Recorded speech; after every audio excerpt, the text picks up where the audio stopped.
égratignures. Il était, docteur Zaba était projeté, elle est sortie tout de suite. Et puis après, le chauffeur est sorti, quoi. Mais avec quelques égratignures. Simplement. Oui, simplement. En fait, si vous lisez le livre, vous comprendrez que moi-même, quand je suis arrivé sur les lieux de l'accident, 2 jours après, j'écoutais saigner. Dans la nature, j'écoutais saigner. C'est un coup du sort. C'est un coup du sort. Pour les gens qui disent que c'est le président d'alors qui l'a dragué, elle a refusé, le président d'alors a voulu qu'elle compose une chanson, elle n'a pas voulu. Alors que Bella Bello, le fan numéro 1 de Bella Bello, c'était le ministre Yaya Marou, un oncle direct au président d'alors. Donc il n'y a aucune trace d'assassinat politique, aucune. Je n'ai même pas trop enquêté dessus, parce que j'étais à la radio sur Axe 14, et j'avais une idée de ce qui s'est passé. Je m'appelle Cyril Kemenye, je suis journaliste. Je suis écrivain. Je suis originaire du Cameroun. J'ai écrit une dizaine d'ouvrages, dont des essais et des romans. Je suis heureux de rencontrer cet aîné dont j'ai toujours entendu parler, pour qui j'ai beaucoup de respect, un respect proche de la vénération. Mais je m'inquiète du fait qu'un journaliste de votre trempe organise une cérémonie de cette envergure sans que la presse se mobilise. Et du coup, moi je crois qu'il y a une espèce, je vais utiliser les mots parce qu'ils existent pour qu'on les utilise, moi je crois très intimement qu'il y a une cabale contre les journalistes africains. Je le dis, et j'aurai l'occasion de le dire en des lieux beaucoup plus hauts. Parce que vous ne pouvez pas commettre un livre de cette dimension, vous organisez une cérémonie de cette trame, mais je réalise que la presse, encore une fois, vous bouge. Ne l'avez-vous pas rencontré cette presse? N'avez-vous pas écrit des demandes de couverture? Qu'est-ce qui peut justifier qu'une dame comme Bella Bello, à qui vous rendez un hommage qu'elle mérite, que la salle soit vide de journalistes? Moi, je le dis, je suis en France depuis 5 ans, j'ai commis 6 livres en 5 ans, et j'ai subi le même sort. Je le dis parce que je veux être la bouche des malheurs des journalistes qui semblent perdre leur bouche. C'est la presse quand même pour... Alors après, la presse, c'est très compliqué. J'imagine que l'Afrique, de la presse française... Votre avis est juste. Bon, à la différence que, et ça, beaucoup de collègues journalistes l'ont dit, que je suis obligé de porter le fardeau tout seul. Parce que si par exemple j'écrivais sur Aya Nakamura, elle est là. On fera la promotion, les journalistes vont courir parce que c'est Aya Nakamura. Bon, mais Bella Bello est décédée il y a 50 ans. Et maintenant, je suis obligé d'être au four et au moulin, mais en tant que journaliste. Donc, ce qu'ils m'ont proposé, RFI, vraiment, Claudicia, c'était un grand ami, il m'a reçu très rapidement. Je dois passer sur France 24, ça c'est calé. Je dois passer sur TV5, c'est calé. Je dois passer sur Africa. J'ai un rendez-vous avec Africa numéro 1 le mardi, c'est calé. J'ai un rendez-vous avec Africa 24, c'est calé également. Donc j'ai voulu, parce qu'au fond, ce que vous avez dit est tout à fait juste, ce que je voulais faire, c'est que Bella Bello, c'est d'abord sur l'Afrique qu'il faut la promouvoir. Donc les médias qui émettent de Paris sur l'Afrique, s'ils font le relais de ce que nous avons fait aujourd'hui, c'est une opération de communication, hein. Ce n'est pas une opération de masse, hein. C'est la com. Donc ces images, je vais leur envoyer ça, et ils vont les exploiter. Il y a des gens qui filment avec des caméras, d'autres avec des portables. Donc je vous remercie pour votre soutien, et ça me va droit au cœur. Qu'est-ce que vous pensez du coup justement du traitement de la culture africaine par les médias français? Mais c'est à nous de promouvoir notre culture. Les médias, c'est une question de proximité. Hein. C'est une question de proximité. C'est à mort kilométrique. Hein? On appelle dans l'école de journalisme, on appelle ça le mort kilométrique. Voilà, le mort kilométrique n'intéresse personne. Hein? Plus intéressé par un mort. Quand il y a un accident à Paris, tout le monde en parle. Hein? On a écrasé quelqu'un avec, je ne sais pas, c'est tout. Alors qu'on écrase des gens, on est pas 10 000 personnes sous d'autres latitudes. Donc c'est un peu ça, c'est à nous de promouvoir notre culture. Et comme notre ami l'a dit tout à l'heure, moi je suis fier de lui. Je suis vraiment très fier de lui. Merci beaucoup. Est-ce qu'il y a des questions? Parce que, alors on peut reprendre une dernière question, mais sinon dans quelques instants on va écouter Amta Cole qui va réinterpréter quelques titres de Bella Bello, et on prend une dernière question alors? Oui. Allez-y. Merci beaucoup madame. Moi à mon tour je voudrais féliciter Jules Hadi. J'ai deux petites questions. La première est pourquoi maintenant? Pourquoi 50 ans après? Pourquoi c'est seulement maintenant que l'impulsion lui est venue de produire un ouvrage sur Bella Bello, alors qu'il aurait pu le faire peut-être à ses 30 ans, à ses 25 ans après la disparition? J'ai vu Emmanuel Bello, le petit frère direct de Bella Bello à Lobé, avec un manuscrit. Le manuscrit portait le titre Lumière. J'étais vraiment pressé de sortir mon livre, parce que là, c'est Jules qui a rencontré au moins 110 chefs d'État. Donc Lumière, donc j'étais pressé. Non. Pourquoi je l'ai rencontré? J'ai rencontré Emmanuel Bello parce qu'il y a une Sénégalaise, elle est sénégalaise du côté de son père et française du côté de sa mère. Elle s'appelle Sylvie Candé. Elle est professeure dans une grande université à New York. Donc c'est une amie de vieille date, on travaille ensemble et on rigole ensemble. Donc Sylvie, elle m'a relu. Elle a relu tout le livre et puis elle m'appelle un jour et me dit mais c'est qui Bella Bello? C'est qui cette femme? Je dis non, c'était une chanteuse qui était ma première source d'inspiration, que je l'aimais beaucoup, je lui ai parlé de nos coups tordus dans la maison de son père et tout, et elle a dit non, mais Jules, moi je prends un peu au sérieux, que non, mais sors le chapitre sur Bella Bello, hein, sors ce chapitre de ton livre, et tu dois en faire un livre. J'ai dit, mais aide-moi mon propre livre. Et non, non, laisse ton livre, mets-le sous le coude, mais sors Bella Bello de ton livre pour en faire un bouquin. C'est-à-dire, c'est pour vous dire que même au départ, moi-même, je ne partais pas sur un livre de Bella Bello. Emmanuel Bello a vu mon livre. Et puis je lui ai dit, bon, voilà ce que je voulais publier, mais une amie m'a conseillé de sortir un livre d'abord sur Bella Bello. Je viens vous voir en tant que chef de famille, qu'est-ce qu'on peut faire ensemble? Et il m'a ouvert toutes les portes de la famille. Donc c'est d'abord ça. Donc, et après, Sylvie était contente, quand elle a relu le livre, et ce jour-là, j'étais quand même un peu heureux, parce que ça ne m'arrive pas souvent. Elle m'a dit, voilà enfin un bon document de travail sur Bella Bello. Jules Chapeau. Quand elle a tout relu, elle était très contente. Mais c'est elle-même qui était à l'initiative de... C'est une Sénégalaise qui est à l'initiative de ce livre. Moi-même, je n'y pensais pas tellement, à part le fait d'admirer Bella Bello. Donc, oui, donc, parce que peut-être que c'est un malentendu. Parce que quand Jules m'a parlé de son projet, il m'a fait savoir qu'il y aura beaucoup de médias, que ça allait bien faire. Mais je n'avais pas compris que ce serait lui qui irait voir les médias pour qu'on en parle. Parce que moi, quand j'organise, puisque là, je l'ai organisé avec lui, par rapport à notre association, moi, j'aurais pu faire venir beaucoup de journalistes, puisqu'on en a beaucoup. Mais il m'a dit que ce n'était pas nécessaire, et j'ai fait juste venir Simplice à Nîmes, en lui disant, si tu as un moment, tu passes. Mais je me disais même que j'en avais pas besoin, puisqu'il y aurait beaucoup de presse. C'est ce qu'on m'avait fait comprendre. Mais sinon, quand on organise des événements, mon ami Pape Sissoko est là, c'est bien comme ça. Hein. Que ça soit ici ou quand j'organise à l'UNESCO, puisque je travaille là-bas, c'est pas les journalistes qui manquent. Ils ne disent pas que les journalistes ne couvrent pas les événements culturels d'ici. Hein. Ah si. On fera un Nous, effort en de tout cas, communication. des 400, quand on organise, on a beaucoup de presse. Hein. Et je ne viens pas chanter comme Bella Bello, mais je viens partager l'amour que j'ai pour Bella Bello avec vous.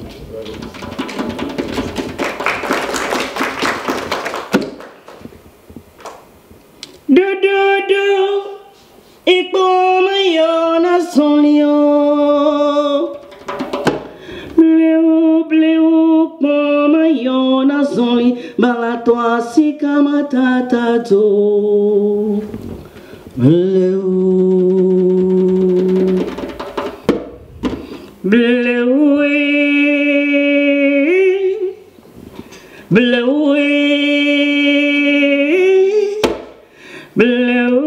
miada polo.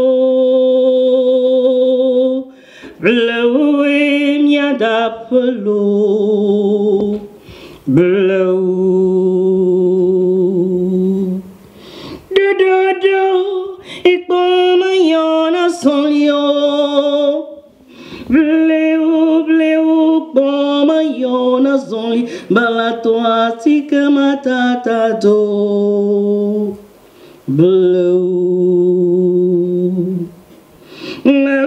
Si manyala ya kwenya miak bemanya oh cita si manyala ya kwenya miak bemanya oh minonzo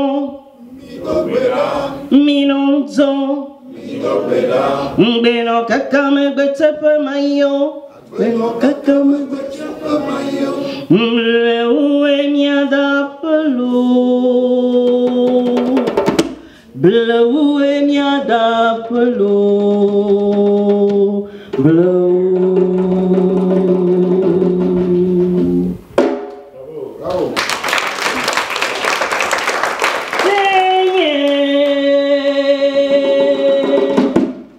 Seigneur diva pom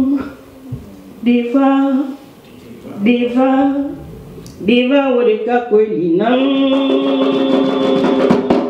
diva nina fako nam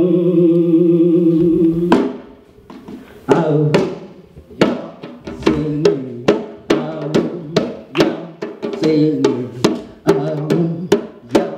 sing okwenye nyego okwenye ha be se ni trova mi gazzole gonyewo mega blemudio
Je suis Edwige Dandra, donc je suis présidente d'une association qui lutte contre la violence faite aux femmes, qui s'appelle Femmes en danger.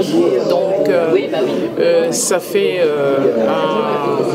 des années qu'on se connaît avec Paulette Correia, qui travaille à l'UNESCO et qui dirige l'association des Kaltjes-Josa, qui fait connaître la culture africaine. Et je trouve que c'est une très bonne chose de faire connaître nos cultures, parce que si elles sont méconnues, les gens auront toujours des a priori, comment dirais-je, des préjugés. Donc le fait de les connaître, je pense que ça ouvre l'esprit et ça crée des liens entre les peuples. Et c'est une très bonne chose. Aujourd'hui, l'événement sur Bella Bello, le fait de découvrir une femme que j'ai connue par un ami et collègue togolais, et j'ai beaucoup aimé savoir, mais je ne connaissais pas son histoire. Donc aujourd'hui, de présenter Bella Bello et tout ce qu'elle a traversé dans un livre et venir voir, en parler, ça m'a permis de maintenant mieux connaître la dame et d'avoir plus de respect pour elle. Et bravo à Dekal Chosan, il faut qu'elle continue dans ce domaine-là, parce qu'elle organise aussi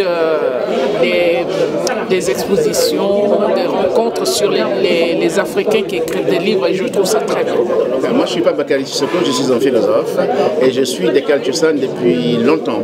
Donc, à chaque fois qu'il y a un événement, je suis présent quand je peux, parce que j'ai beaucoup d'activités. Et il se trouve que Gilles Hadi, je l'ai connu en 2005, lorsqu'il recevait un grand intellectuel camerounais qui avait écrit un livre difficile qui s'intitulait Mentalité africaine et problématiques du développement, et il cherchait un interlocuteur, un contradicteur. Et donc quand il m'a appelé en désespoir, je lui ai dit bah oui, Lévi-Bruhl je connais, cette théorie-là je connais. Il m'a dit bah, écoute, viens. Et depuis, on ne se quitte pas. Le monsieur est décédé maintenant. Et quand j'ai vu que Dekal Chosan et Gilles a organisé pour Gilles via le RAPEC, je me suis dit, je suis fatigué parce que demain j'ai une grande conférence. Je vais venir pour effectivement témoigner de ma sympathie, parce que c'est un grand journaliste qui a fait beaucoup de choses sur Africa numéro 1, la presse africaine à Paris, la diaspora. Il a su nous écouter, nous accompagner, et c'est pourquoi je ne pouvais pas rater ça. En plus de quoi, il présente une dame que je ne connaissais pas du tout, Bella Bello, qui est une figure de la musique africaine, qui n'a pas vécu longtemps, mais il y a dans la vie comme ça des gens qui viennent de passage, et c'est très rapide. Mais cette rapidité-là va marquer le reste de la communauté. Et c'est en cela que c'est intéressant. C'est pourquoi on ne peut faire que des prières pour Bella Bello, des prières pour Gilles et Dekal Chosan, qui ont su effectivement organiser cet événement qui rappelle effectivement la mémoire de cette dame, mais aussi qui nous rappelle que nous devons agir, que nous devons faire, que nous devons nous battre contre des mentalités négatives, que nous devons nous battre pour la sécurité, que nous devons nous battre pour effectivement que l'Afrique parle à l'Afrique. Parce que si nous ne nous parlons pas, ça n'ira pas du tout. Si nous nous enfonçons, si nous nous mettons des bâtons dans les roues, nous ne réussirons pas.